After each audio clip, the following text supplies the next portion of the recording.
मिरची लावल्यानंतर मित्रांनो आपल्याला मिरचीमध्ये नियंत्रण ठेवणं खूप गरजेचं आहे. आपल्याला दररोज समजा प्लॉटमध्ये चक्कर मारणे गरजेचं आहे. तर बघा आज इथं बघा प्लॉटमध्ये सहज चक्कर मारताना बरेचसे असे नवीन जे आलेले पानं आहेत ते असे बोकड्या रोगात झाल्याचे बरेचसे असे दिसून आले. तर आपल्याला याच्यामध्ये लगेच फवारणीचं नियंत्रण करायचं आहे.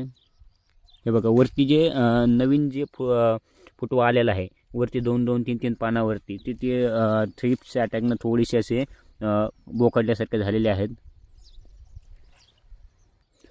तर असं दिसून आल्याच्या नंतर आपल्याला लगेच फवारणीचं नियंत्रण करायचं आहे, जेणेकरून हा थ्रिप्स अटॅक जास्तीत जास्त समजा एक झाडामध्ये पांगणार नाही.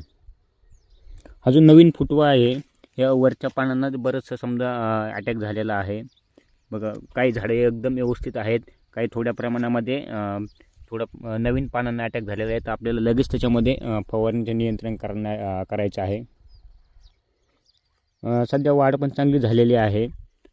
त्यामुळे जे आपण 2 ड्रिंचिंग घेतलेले आहेत त्याच्यामुळे नवीन एक वरती जे शेंडा येत जातो त्याच्यावरती जास्तीत जास्त असा व्हायरसचा अटॅक होत जातो. तर त्याच्यामुळे आपण आज लगेच फवारणीचं नियंत्रण करणार आहे. त्याच्यामध्ये आपण एक हे बघा बेस्ट ॲग्रोलाईफचं आपण हे रॉन पेन घेतलेलं आहे कीटकनाशक म्हणून. याचे थ्रिप्ससाठी रिझल्ट एकदम चांगले आहेत. जास्त काळासाठी एक झाडाला एक प्रोटेक्शन देतं आणि त्याच्यामध्ये आपण एक टॉनिक घेतलेलं आहे. हे बघा पाटील बायोटेक कंपनीचा ऑक्सिजन घेतलेला आहे.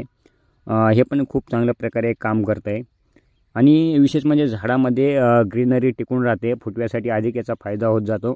याच्यामध्ये हुमिक ॲसिड फुल्विक ॲसिड दोन्हीचा समावेश आहे. याच्यामध्ये एक झाडांच्या वाढीसाठी एक चांगला फायदा होतो. जास्तीत जास्त फुल धरण्यासाठीही चांगला फायदा होतो. तर आपल्याला प्रतिपंप 50 ml वापरायचं आहे. अशा दोन्हीच्या कॉम्बिनेशननुसार आम्ही आज याच्यामध्ये दुसरी फवारणी घेणार आहोत.